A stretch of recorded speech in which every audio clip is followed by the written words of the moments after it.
Good evening बच्चों। आज हम करेंगे क्लास 10th के एक्सरसाइज 5.3। हम 3 क्वेश्चन कंप्लीट कर चुके थे वहाँ पे। अब क्वेश्चन नंबर 4 से लेके स्टार्ट करेंगे। तो देखो आपके पास सबसे पहले क्या है कि हमने जो पढ़ा है 5.3 में हमारे पास कुछ चीज़ें थी जो हमें याद रखनी है, लर्न रखनी है। कुछ फॉर्मूलेज थे जो हमें याद रखने हैं। ठीक है, सबसे पहले हमने एक फॉर्मूला काम में लिया था। आपके पास क्या था कि A N equal to A plus N minus 1 into D. ठीक है, ए आपका वहां पे क्या था, फर्स्ट टर्म था। ए क्या था, फर्स्ट टर्म था यानी प्रथम पद था। एन क्या था, nth टर्म थी यानी आपके पास कौन सा पद था। डी क्या था आपके पास, कॉमन डिफरेंस। डी क्या था, कॉमन डिफरेंस यानी आपके पास ये था सार्वंतर। ठीक है, तो ये तो बात हुई आपकी पीछे। अब देखो आपके पास क्या था कि अरिथमेटिक प्रोग्रेसिव में आपको सम करना था, यानी पदों का क्या करना था, योग करना था, सम ऑफ टर्म्स करना था। तो सम ऑफ टर्म्स में आपके पास फॉर्मूला आया था S N equal to N by two two A plus N minus 1 into D. ठीक है, तो आपके पास क्या हो गया, S N equal to N by two two A plus N minus 1 into D. आपके पास एन तो वो है एन टर्म, ए आपके पास फर्स्ट टर्म है, डी आपके पास कॉमन डिफरेंस है। ठीक है, तो यहां तक ये बात हो चुकी थी अपने पास। अब देखो हम क्या करेंगे कि क्वेश्चन नंबर 3 तक अगर आपको क्वेश्चन देखना है तो आप इसके प्लेलिस्ट में जा सकते हो। इस चैनल के प्लेलिस्ट में सभी जो भी आज तक वीडियो कराई गई हैं वो सारी इसके प्लेलिस्ट में मौजूद है। दूसरा, इसके लास्ट वीडियो में आपको जो कराया गया था, पहले आपको 5.3 में क्वेश्चन नंबर 3 कंप्लीट कराया गया है, क्वेश्चन नंबर 1 भी कंप्लीट कराया गया है। तो आप प्लेलिस्ट में जाके सारे आप देख सकते हो, अलग अलग जाने की जरूरत नहीं है। अब आगे क्या है कि आपका क्वेश्चन नंबर 4 से स्टार्ट करेंगे। तो देखो 4 नंबर क्वेश्चन क्या दिया आपको। अब 4 नंबर अगर क्वेश्चन की बात करता हूं मैं, तो 4 नंबर क्वेश्चन मेरे पास क्या है,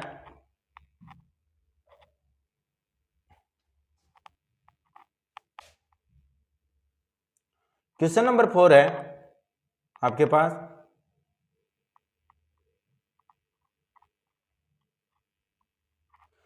how many terms of AP 9, 17, 25 must be taken to given sum of 636।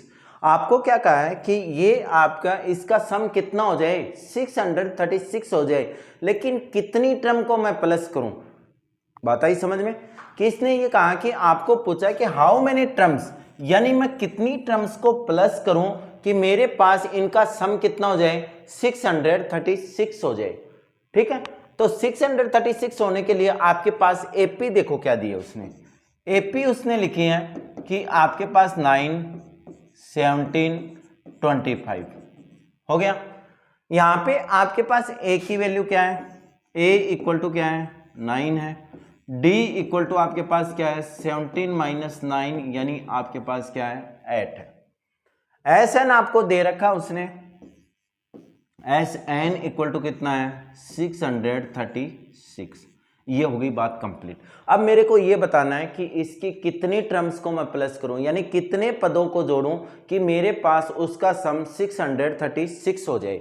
तो देखो मेरे पास फॉर्मूला क्या है, S N equal to N by two two A plus N minus 1 into d. आप फॉर्मूला 100% लिखा करो इसका। ठीक है, फॉर्मूला आपको 100% लिखना है, ये नहीं कि फॉर्मूला तो किसी भी क्वेश्चन में मत छोड़ा करो। अब आप वैल्यू पुट करो तो आपके यहाँ पे वैल्यू कितनी आ जाएगी, 636 equal to N by two two into A कितना है 9 plus N minus 1 into D, D कितना आपका 8। ठीक है, अब यहां पे देखो इसको मैं क्या कर देता हूं, क्रॉस मल्टीप्लाई कर देता हूं, तो मेरे पास आ जाएगा 636 into two equal to n into 9 two जा 18 प्लस 8n माइनस का 8। मैंने 8 को क्या कर दिया, इससे मल्टीप्लाई कर दिया, तो 8 को जब मैंने n से मल्टीप्लाई किया तो मेरे पास क्या आया, 8n माइनस का क्या आ गया, 8 आ गया। ठीक है, अब यहाँ पे देखो 636 को अगर 2 से मल्टीप्लाई करोगे तो आपके पास आएगा 12/72। ठीक है, यहां पे देखो आपके पास क्या आ गया, n का n ये देखो 18 प्लस का है, 8 माइनस का है, यानी मेरे पास आ जाएगा 10 प्लस 8n, यही आएगी नेक्स्ट स्टेप। अब देखो मैं क्या करूंगा, इसको n को अंदर मल्टीप्लाई करता हूं अगर ब्रैकेट के अंदर, तो मेरे पास क्या आएगा, मेरे पास आ जाएगा 12/72 इक्वल टू, देखो n को मैंने 10 से मल्टीप्लाई करूंगा तो मेरे पास आ जाएगा 10n प्लस n को 8n से करूंगा तो कितना आ जाएगा 8n स्क्वायर। अब मेरे को इसके फैक्टर करने हैं, तो देखो मेरे पास क्या बनेगा, द्विघात समीकरण बनेगा, यानी क्वाड्रिक इक्वेशन बनेगी। क्वाड्रिक इक्वेशन बनेगी तो इधर ये प्लस का है तो उधर जाके किसका हो जाएगा, माइनस का। तो मेरे पास आ गया 8n square plus 10n minus का 12/72 इक्वल टू 0। ठीक है, अब देखो इसमें अगर मैं देखूं तो मेरे पास क्या आ जाएगा, 2 कॉमन आ जाएगा। 2 अगर मैं कॉमन लेता हूं तो मेरे पास क्या आ जाएगा, 4n square plus 5n minus 636 equal to 0। अब बात ये आती है कि सर जो 2 कॉमन लिया था वो कहाँ पे गया। ठीक है, कुछ बच्चों को पता है लेकिन कुछ बच्चों को नहीं भी पता हो, तो उसके लिए मैं बता दूं बेटा कि आपके पास जो 2 कॉमन आया था वो क्या हुआ कि 0/2 बन गया। उधर इधर क्या था, वो मल्टीप्लाई में था, इधर जाके क्या हो गया, अपॉन में 2 आ गया, तो इसकी वैल्यू कितनी होगी, 0। अब देखो मेरे को फैक्टर करने हैं, तो फैक्टर करने आपको आने चाहिए, क्योंकि देखो पहले क्या है कि आउट टर्म आपको मल्टीप्लाई करना है, तो 636 को अगर 4 से मल्टीप्लाई करोगे तो आपके पास कितना आएगा, आपके पास आ जाएगा 636 को अगर 4 से मल्टीप्लाई करते हो तो आपके पास आ जाएगा 2544। कितना आ जाएगा, 2544। अब देखो इसकी एक शॉर्ट ट्रिक भी होती है कि आप जब भी फैक्टर करो तो आप ये देखो कि आपको क्या किसके बीच में, तो ये देखो मेरे पास यहाँ पे आ रहा है कि 50 के आसपास, मतलब मेरे को सीधा जाना है कि 50 का अगर मैं स्क्वायर करता हूं तो कितना आएगा, 2500। अब 2500 आता है, इसका मतलब मेरे को ये तो पता लग गया कि मेरे पास क्या होगा, 50 के आसपास ही होगा, क्योंकि 50 से ज़्यादा बड़ा नहीं होगा। तो मैं इसका फैक्टर अगर करूंगा तो मेरे पास आएगा 4n स्क्वायर प्लस 53n, आपके पास क्या आ जाएगा, minus 48n minus 636 equal to 0। अगर आपको फैक्टर करना शॉर्ट ट्रिक से अगर सीखना हो तो मेरे को कमेंट्स कीजिए, और मैं आपको एक वीडियो में कंप्लीट जो भी फैक्टर होंगे उनको शॉर्ट ट्रिक से, कितना भी बड़ा फैक्टर हो आप शॉर्ट ट्रिक से उनको, जैसे मैंने किया वैसे आप भी कर सकते हो। तो आप कमेंट्स कीजिए और कमेंट्स में मैं आपको बाद में एक उसी पे स्पेशल वीडियो शॉर्ट ट्रिक बना के दूंगा। ठीक है, तो यहाँ पे देखिए अब आपके पास क्या आ गया, यहाँ से क्या कॉमन आ रहा है आपका, 2 का पेयर बनाएंगे, अगर पेयर बनाएंगे तो मेरे पास यहाँ पे क्या आ गया, n कॉमन आ गया, तो मेरे पास क्या बचा, 4n प्लस 53, कितना आ गया, 4n प्लस 53। अब यहाँ पे देखो मेरे पास माइनस तो कॉमन आ गया, लेकिन मेरे पास ये पता नहीं चल रहा कि इसमें से कॉमन कैसे आएगा। ठीक है बेटा, तो ये आपको कब पता लगेगा, देखो मैं एक शॉर्ट ट्रिक बताता हूँ कि आपके पास ब्रैकेट में देखो क्या है, यहाँ पे क्या है, 4 है, क्या है, 4 है, तो 100% मेरे को पता है कि जिसको फैक्टर आते हैं उसको पता होना चाहिए कि ब्रैकेट में हमेशा सेम वैल्यू आती है। तो मेरे को क्या चाहिए, यहाँ पे 4n चाहिए, तो मैं 48 को किससे डिवाइड करूं कि मेरे पास कितनी बार टाइम्स जाए, वो 4 बार। जो अगर डिवाइड करूं तो कितनी बार डिवाइड होना चाहिए, 4 टाइम्स। तो 48 को अगर मैं 12 से डिवाइड कर दूं तो कितना बचेगा, 4n। बेटा सोचना ही नहीं है, आगे सेम की सेम वैल्यू पुट कर देनी है। ठीक है, तो आपके पास क्या बचेगा, 53। बस आपको यही देखना है कि मेरा फैक्टर कैसे होगा, मैं फैक्टर कैसे कर सकता हूं, कॉमन कैसे लूंगा।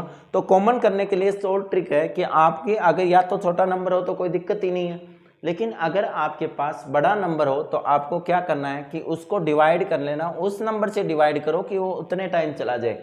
यानी मेरे को ब्रैकेट के अंदर n के साथ में, n तो साथ में रहेगा ही रहेगा, n के साथ में मेरे पास 4 आ जाए, क्या आ जाए, 4 आ जाए। तो देखो 48 को अगर मैं 12 से डिवाइड करता हूं तो मेरे पास कितना आएगा, 4 आएगा। बस आपको इतना ध्यान रखना, बाद में सेम का सेम ब्रैकेट में लिख देना है। अब आपके पास आ गया n माइनस 12 है, 4n प्लस 53 इक्वल टू 0। तो एक तो आपका आ गया n माइनस 12 है इक्वल टू 0, तो n इक्वल टू आ गया 12। दूसरा आपके पास आ जाएगा 4n प्लस 53 इक्वल टू 0, तो 4n इक्वल टू कितना आ जाएगा माइनस का 53 और n इक्वल टू आ जाएगा माइनस का 53/4। अब देखो n की दो वैल्यू आ गई, ठीक है। तो n की देखो आपके पास क्या होता है कि n जो होता है ना वो हमेशा नेचुरल नंबर होता है। n क्या होता है आपका, जो स्मॉल n है वो स्मॉल कैपिटल n से बिलोंग करता है, मतलब कैपिटल n ही है ये एक तरह से। तो आपकी जो प्राकृत संख्या होती है, जो नेचुरल नंबर होते हैं, वो हमेशा 1 से स्टार्ट होते हैं, कभी भी क्या नहीं होते, वो अपोन में नहीं होते। एक कंडीशन तो ये होगी कि आपके पास कभी भी अगर अपोन में आएगी तो वो किसकी वैल्यू नहीं होगी, n की वैल्यू नहीं होगी, एक बात। दूसरी बात क्या है कि n नेचुरल नंबर हमेशा पॉजिटिव होते हैं, यानी 1 से स्टार्ट होते हैं और अनंत तक होते हैं, इन्फिनिटी तक होते हैं, सारे नंबर धनात्मक होते हैं। तो इसलिए भी ये क्या है, ये आपकी n की वैल्यू नहीं हो सकती। रीजन पता लग गया क्यों नहीं हो सकती। तो मेरे पास क्या आ जाएगा, n इक्वल टू 12 है, यानी 636 आपका 12 टर्म को मिला के बनता है। कितने टर्म को, 12 टर्म। ओके चलो नेक्स्ट टर्म देखो, नेक्स्ट क्वेश्चन का।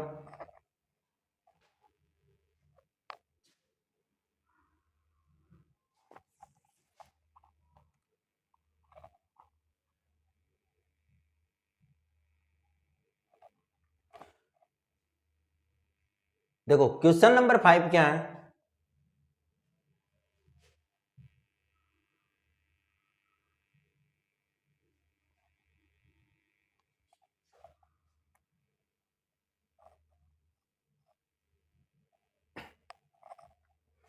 क्वेश्चन नंबर 5 में क्या दिया है, the first term of an AP is 5। तो मैं लिख देता हूं,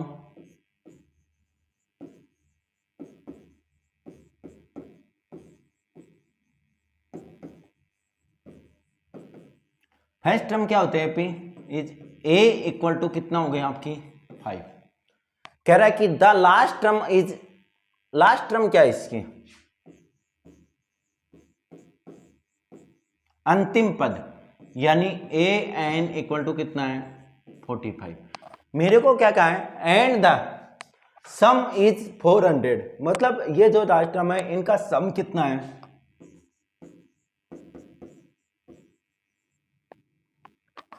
find the number of term. आपको सबसे पहले क्या करना है, नंबर ऑफ टर्म निकालनी है। तो देखो पहले क्वेश्चन यहां तक कंप्लीट करता हूं मैं, किस नंबर ऑफ टर्म अगर निकालनी है तो मेरे पास एस एन का फॉर्मूला क्या है, एस एन इक्वल टू एक फॉर्मूला और होता है N upon 2 A plus A N, ठीक है। तो एस एन की वैल्यू कितनी है आपके पास 400 इक्वल टू एन बाई 2, ए की वैल्यू कितनी है बेटा 5 प्लस 45, ठीक है। तो आपके पास क्या हो गया 400 into 2 equal to n into 50, ठीक है। तो आपके पास क्या आ जाएगा n इक्वल टू 50 इसके अपॉन में आ जाएगा, तो आपके पास क्या आ गया 400 इंटू 2 अपॉन 50, 0 से 0 कैंसिल, 5 ऐड जा 40, तो n की वैल्यू आपके पास आ गई 8 इंटू 2, यानी आपके पास आ गई 16। अब आपको क्या निकालना है कि कॉमन डिफरेंस निकालना। देखो एक तो एस एन के फॉर्मूले से निकाल सकते हो, एस एन का फॉर्मूले से आप निकाल सकते हो, एस एन के फॉर्मूले से अगर निकालोगे तो बहुत लंबा पड़ेगा, बाकी आप एस एन के फॉर्मूले से ही निकालो या ए एन के फॉर्मूले से निकालो, ठीक है। तो ए 16 की वैल्यू ये हो जाती है। चलो सम की अगर बात की है तो हम सम से ही निकाल लेते हैं, एस 16 इक्वल टू कितनी है वैल्यू 16 अपॉन 2 ए कितना है 5 है बेटा, प्लस 16 माइनस 1 इंटू डी आपको निकालना है। तो देखो यहाँ पे f16 कितना है 400, क्योंकि आपके पास जो n16 रखोगे ना तो ये किसकी वैल्यू हो जाएगी 400 की, ठीक है। तो आपके पास क्या हो जाएगा 2 8 जा 16, यानी 8 इंटू 5 2 जा 10 प्लस 15d, ठीक है। तो ये कितना आ गया 400 इक्वल टू 8 10 जा 80 प्लस, अगर पहले एक काम कर लो मल्टीप्लाई करने के बजाय आप थोड़ा सा इस चीज़ का ध्यान में रखो, कि आपको मल्टीप्लाई नहीं, आप सीधा डिवाइड में ले जाओ इसको, ठीक है। तो मेरे पास क्या आ जाएगा 400 अपॉन में 8 equal to 10 plus 15d। Okay, तो 8 5 यानी 50 टाइम्स हो गया, 50 equal to 10 plus 15d। Value क्या आ गई 50 इक्वल टू 10 प्लस 15d। तो आपको 50 माइनस 10 इक्वल टू 15d। तो आपके पास आ गया 14 अपॉन 15 इक्वल टू d। तो आपके पास 5 से कैंसिल हो जाएगा, 5 8 जा 14 और 5 3 जा 15। तो आपके पास d इक्वल टू आ गया 8/3। ये आपका कंप्लीट आंसर आ गया, ठीक है। Question number 5। अब देखते हैं क्वेश्चन नंबर 6। क्वेश्चन नंबर 6 क्या दिया है,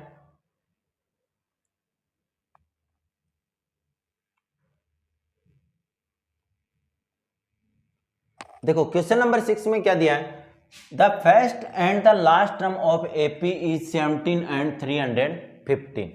तो देखो हम आंसर करेंगे first term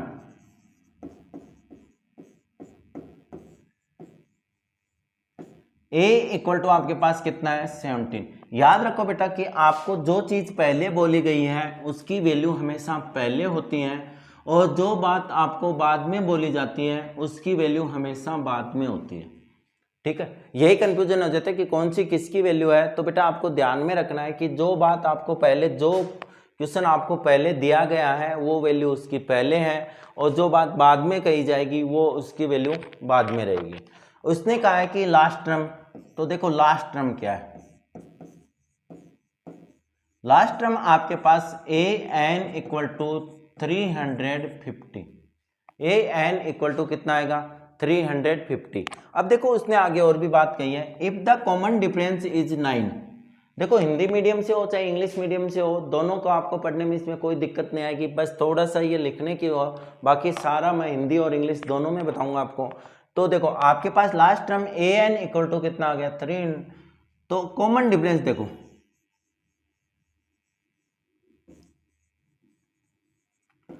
d equal to कितना है 9। ओके, अब देखो उसने कहा कि how many terms are there and what is the their sum, कि पहले तो ये बताओ कि उसमें पद कितने हैं, यानी टर्म कितनी है। यानी आपको अगर टर्म की बात उसने पूछ ली तो आपको उसने एन पूछ लिया, आगे बात समझ। दूसरी देखो बेटा आपको क्या पूछा उसने, सम। उसने क्या पूछा है सम। सम का मतलब अगर आपके पास जो एन की वैल्यू आ जाए तो उतनी टर्म का आपको क्या बताना है, सम बताना है। मान लो कि मेरे पास वैल्यू आ गई एन की 15, अगर मेरे पास एन 15 आ गया तो मेरे को सम निकालना है एस 15, ठीक है। तो देखो नेक्स्ट क्वेश्चन आगे अगर हम बात करते हैं तो मेरे पास जो गिवन है मैं सबसे पहले उसका फॉर्मूला लिख लेता हूं। मेरे पास क्या दिया है ए एन, यानी A N equal to A plus N minus 1 into D. A N की वैल्यू अब सामने मेरे को क्या दिया है 350 इक्वल टू ए की वैल्यू क्या दिया उसने 17 प्लस एन माइनस 1, क्योंकि एन की वैल्यू मेरे को निकालनी है, डी की वैल्यू मेरे पास है 9। अगर मैं यहां से करता हूं तो मेरे पास क्या आएगा 315 माइनस का 17 equal to n minus 1 into 9। तो मेरे पास ये आ जाएगा 333, ठीक है, upon 9 equal to n minus 1। अगर इसको मैं कैंसिल करूंगा तो कितने आएगा 37। यानी मेरे पास वैल्यू क्या आएगी एन माइनस 1 इक्वल टू 37।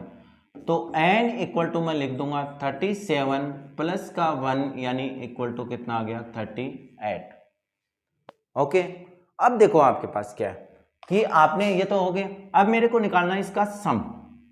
सम निकालना है तो मेरे को वैल्यू निकालनी है एस 38 की। किसकी निकालनी है एस 38 की।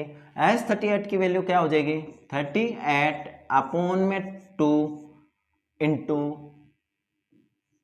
इंटू ए प्लस 38 माइनस का 1, 38 माइनस का 1 इंटू डी, ठीक है।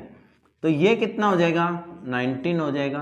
तो S38 equal to 19 into 34 plus 37 into 9। ठीक है, तो आपके पास क्या आएगा इसमें वैल्यू, तो देखो आपके पास क्या आया S38 equal to 19 into 34 plus 37 into 9। अब देखो 37 इंटू 9 को अगर मल्टीप्लाई करोगे तो आपके पास क्या आएगा, यहाँ पे आपने किया था तो कितना आ जाएगा 333, यानी 19 इंटू 34 प्लस 333। ठीक है, अब आपके पास क्या आएगा, इसको अगर प्लस करोगे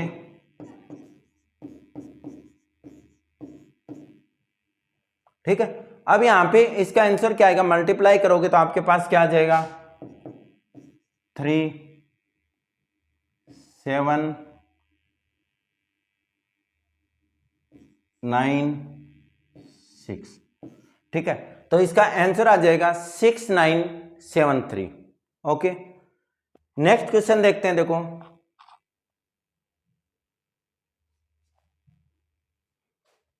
नेक्स्ट क्वेश्चन क्या आपके पास,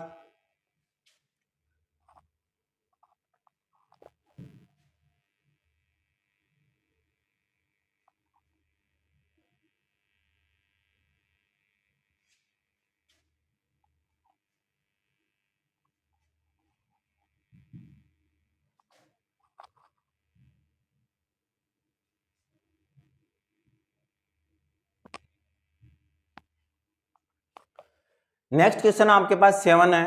7 नंबर क्वेश्चन में आपको क्या दिया, देखो क्वेश्चन नंबर 7 में दे रहा है क्या कि find the fact sum of 22 terms.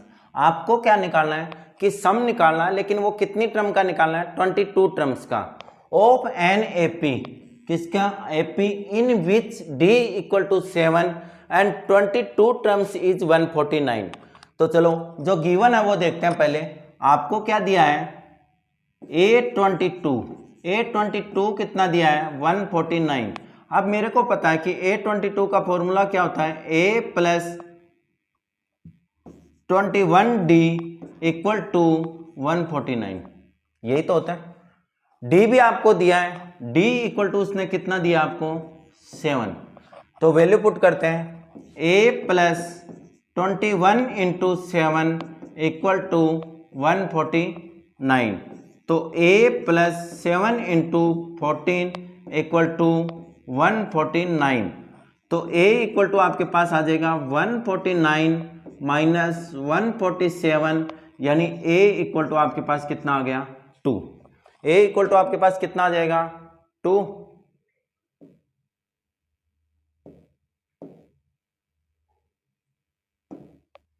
A equal to आपके पास 2 आ गया। अब यहां पे देखो A की वैल्यू हो गई आपके पास, और आपके पास किसकी हो गई D की वैल्यू हो गई, और N की वैल्यू आपको दे ही रखी है। N की कौन सी टर्म निकालनी है आपको 22। कौन सी टर्म निकालनी है 22। तो मेरे को क्या निकालना है sum of 22 terms. Sum of 22 terms निकालना है, यानी मेरे पास S22 निकालना है 22/2 2 इंटू ए कितना है 2 है, 2 प्लस 22 माइनस 1 इंटू डी कितना है 7। तो देखो इसको अगर कैंसिल करोगे तो कितना आएगा 11। तो S22 इक्वल टू 11, 2 2 जा 4 प्लस 11 इंटू 7। तो आपके पास आ जाएगा 11 इंटू 4 प्लस ये कितना आ जाएगा, सॉरी 21, भाई मिस्टेक हुआ है, यहां पे कितना आएगा आपके पास 21। ठीक है, अगर 21 को इससे मल्टीप्लाई करोगे तो कितना आएगा 147, क्योंकि अभी मल्टीप्लाई किया ही था थोड़ी देर पहले। तो देखो S22 का हो गया आपके पास S22 इक्वल टू 11 इंटू 151, और 151 को इससे मल्टीप्लाई करोगे तो कितना आएगा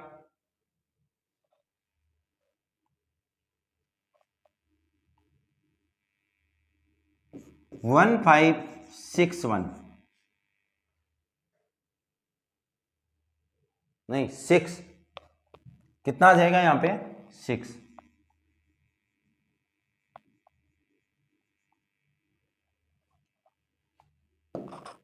तो आंसर क्या आएगा 1661।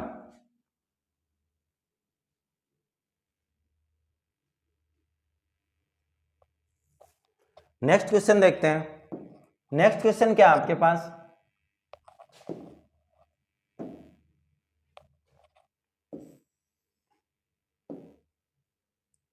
क्वेश्चन नंबर 8 देखो।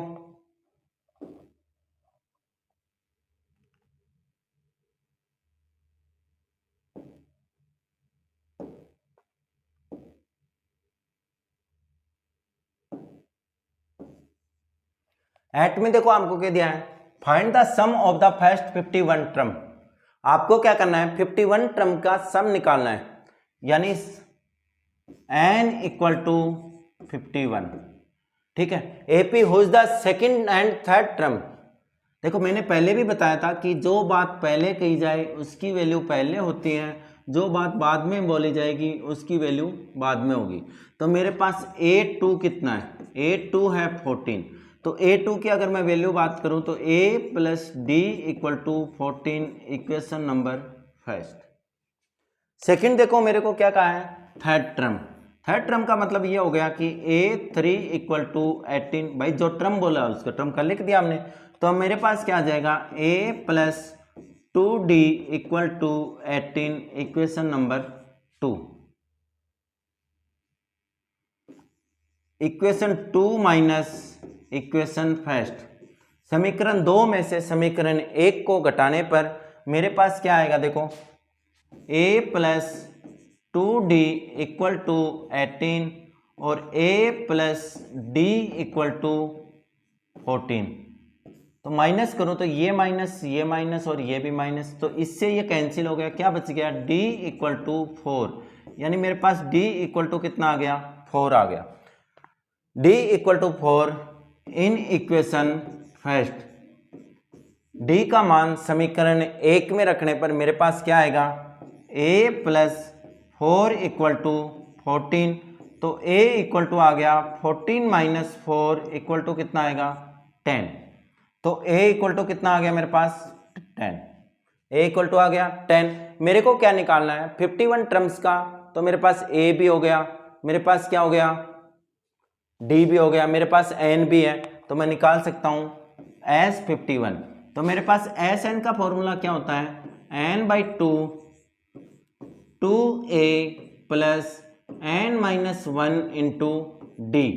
तो S 51 equal to 51 upon 2, 2 into A की वैल्यू देखो कितनी आई थी आपके पास, ए की वैल्यू है 10, 10 प्लस 51 माइनस 1 इंटू डी की वैल्यू कितनी आई आपके पास 4, तो इंटू 4। तो मेरे पास आ जाएगा एस 51 इक्वल टू 51 अपॉन 2, ये कितना आ जाएगा 20 प्लस 50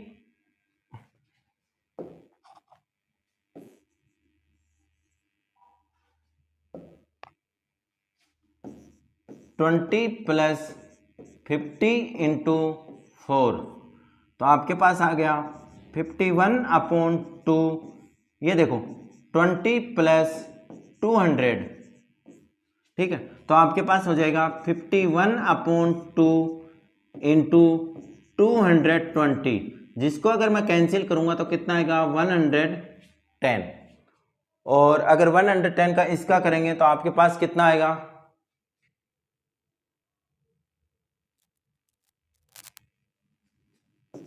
5610।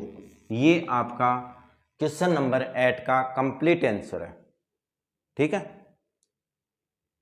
चलो एक क्वेश्चन और करा देता हूं जिससे वीडियो ज़्यादा लंबी नहीं हो। नेक्स्ट वीडियो में नेक्स्ट आ जाएगा, क्योंकि ज़्यादा लंबी वीडियो हो जाती है तो अपलोड में भी दिक्कत आती है। चलो एक क्वेश्चन और कर लेते हैं। क्वेश्चन नंबर 9 देखो आप।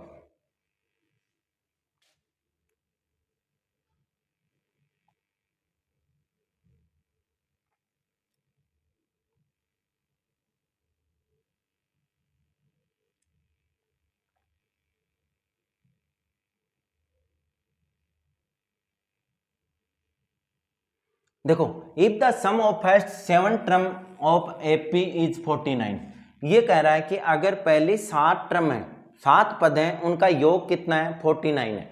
यानी मेरे को जो गिवन है वो लिख लेता हूं,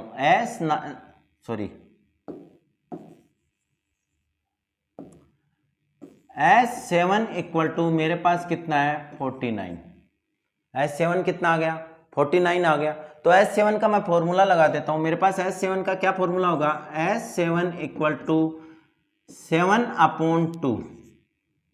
ठीक है, आपके पास क्या आएगा 2a plus 7 - 1 into d equal to 49।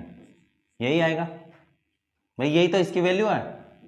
तो देखो यहां पे क्या हो जाएगा, 2 उधर मल्टीप्लाई कर देता हूं, 7 into 2a plus 6d equal to 98। 7 को अंदर मल्टीप्लाई करेंगे तो आपके पास क्या हो गया 14a plus 42d, 14a plus 42d equal to 98।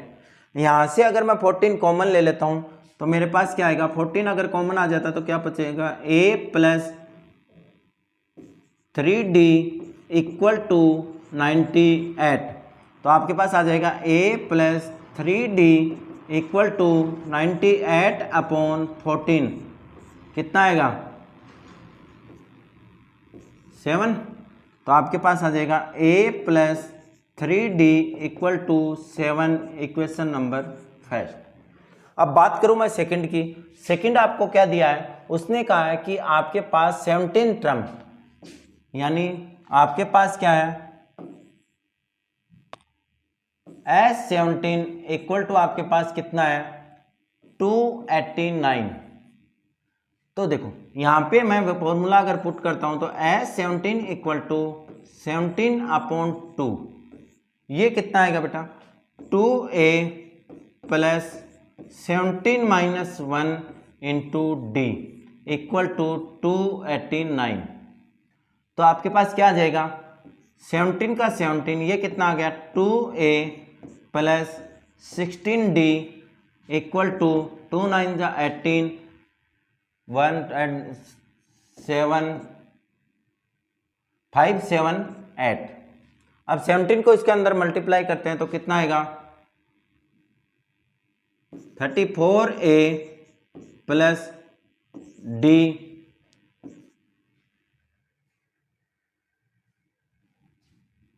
To 272d equal to 578। तो आपके पास देखो 34 इसमें से कॉमन आ जाएगा, 34 अगर कॉमन लेता हूं तो मेरे पास क्या आएगा a प्लस, यहां पे देखो कितना बनेगा 8d इक्वल टू 578। तो मेरे पास आ जाएगा a plus 8d equal to 578/34। 34 से अगर कैंसिल करोगे तो 34 1 जा 34, कितना आ गया 17। ठीक है, तो आपके पास आ गया a plus 8d equal to 17, equation number 2। यहां तक उतार लिया आपने। ठीक है, अब देखो इक्वेशन नंबर 2 में से इक्वेशन नंबर फर्स्ट क्या कर देंगे, माइनस कर देंगे। क्या कर देंगे 2 में से फर्स्ट क्या कर देंगे, माइनस करेंगे, जिससे अपने पास a और किसकी वैल्यू आ जाएगी d की। तो ये है a plus 3d equal to 7 और ये है a plus 8d equal to 17। चलो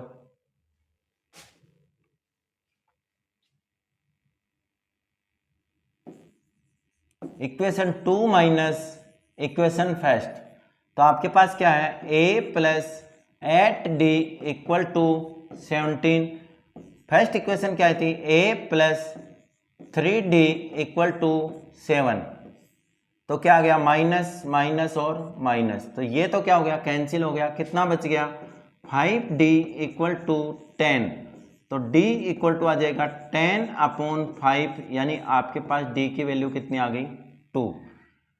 d equal to 2 in equation d equal to 2 in equation first. First में अगर रखोगे तो आपके पास क्या आएगा a plus 8 into 2 equal to 17। तो आपके पास आ जाएगा a इक्वल टू 17 माइनस 16, यानी a इक्वल टू कितना आ गया 1। a की वैल्यू आ गई 1 और d की वैल्यू कितनी है 2। उसने क्या कहा है कि आपको सम निकालना है n टर्म्स का, यानी n की जगह आपको सिर्फ n ही पुट करना है। तो मेरे पास फॉर्मूला क्या होता है, S N equal to n by 2 2a plus n minus 1 into D. तो n बाई 2 का n by 2 2 into 1 plus n minus 1 into 2। तो आपके पास आ गया n बाई 2, यह आ गया 2 प्लस 2 को अंदर मल्टीप्लाई करूंगा तो कितना आ जाएगा, 2 से 2 क्या हो गया, क्योंकि 2n माइनस 2। तो आपके पास क्या हो गया n बाई 2 इंटू 2n, 2 से 2 क्या हो गया कैंसिल, तो क्या आ गया n स्क्वायर, यानी sum of n terms equal to कितना आ गया n स्क्वायर। ये आपका क्वेश्चन नंबर 9। नेक्स्ट वीडियो में क्वेश्चन नंबर 11 से स्टार्ट हो जाएंगे। Okay, thank you.